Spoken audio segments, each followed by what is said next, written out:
നമസ്കാരം, ഞാൻ മനോജ് നെടിയാക്കൽ. പുതിയൊരു വീഡിയോയിലേക്ക് എല്ലാവർക്കും സ്വാഗതം.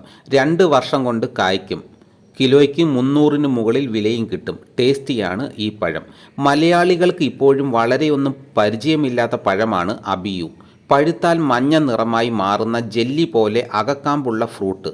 സപ്പോട്ടയുടെ കുടുംബമായ സപ്പോട്ടേസയിലെ അംഗമാണ് അബിയു. സ്വാദും ഏറെക്കുറെ സാമ്യമുണ്ട്.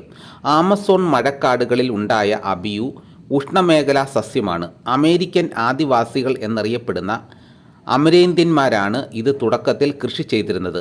പൊട്ടീരിയ കൈമിറ്റോ എന്ന് സസ്യനാമമുള്ള ഈ പഴം ബ്രസീലിലാണ് അബിയു എന്നറിയപ്പെടുന്നത്. ചിലയിടങ്ങളിൽ അബിയോ എന്നും പേരുണ്ട്. കേരളം, തമിഴ്നാട്, കർണാടക എന്നിവിടങ്ങളിൽ വീട്ടുവളപ്പിലും കാപ്പിത്തോട്ടങ്ങളിലും അബിയു വളരുന്നുണ്ട്. അബിയു പഴത്തിൽ ജീവകം എ അടങ്ങിയിരിക്കുന്നതിനാൽ നേത്ര ആരോഗ്യത്തിന് ഉത്തമമാണ്. തിമിരം പോലെ നേത്ര രോഗങ്ങളുടെ സാധ്യത ഈ പഴം കുറയ്ക്കുന്നു. ശ്വാസകോശ രോഗങ്ങൾ, ചുമ, ജലദോഷം എന്നിവ കുറയ്ക്കുന്ന അബിയു രോഗപ്രതിരോധ ശേഷിയും വർദ്ധിപ്പിക്കും. കാൽസ്യം, മഗ്നീഷ്യം എന്നിവയുടെ സാന്നിധ്യം എല്ലുകളുടെ ബലത്തിന് ഗുണം ചെയ്യും. പഴത്തിൻ്റെ കറ മുഖക്കുരു പരിഹരിക്കാൻ ഉപയോഗിക്കാറുണ്ട്.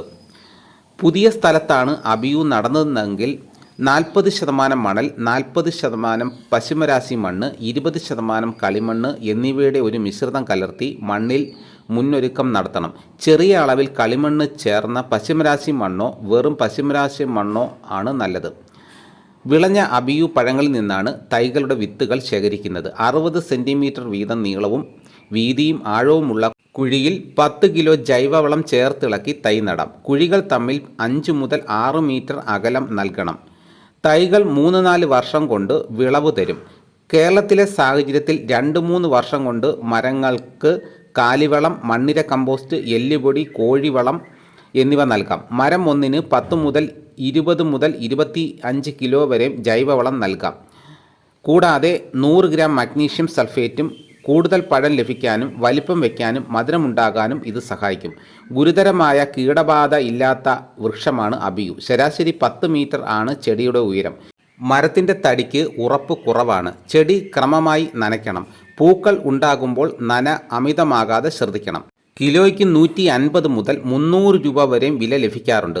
കായ്കൾക്ക് ഏകദേശം ചെറിയ ഓറഞ്ചിൻ്റെ വലിപ്പമുണ്ടാകും. പുഷ്പിച്ചാൽ 120 ദിവസം വേണ്ടിവരും അബിയു പാകമാകാൻ. പാകമാകാത്ത അബിയു മുറിച്ചാൽ വെളുത്ത കറ കാണാം. തെളിഞ്ഞ മഞ്ഞ നിറമായാൽ വിളവെടുക്കാൻ. പരമാവധി 3 ദിവസം കൊണ്ട് കായ്കൾ പഴുക്കും. നന്നായി പഴുത്താൽ അബിയു അധിക നാൾ സൂക്ഷിച്ചു വെക്കാൻ സാധിക്കില്ല. പഴത്തിന് മഞ്ഞ നിറമാകുമ്പോൾ തന്നെ വിളവെടുത്താൽ 5 ദിവസം സൂക്ഷിക്കാം. നന്നായി പഴുത്ത പഴം ഫ്രിഡ്ജിൽ സൂക്ഷിച്ച് കഴിക്കാം. കഴിക്കുമ്പോൾ പുറന്തോൽ ഒഴിവാക്കണം.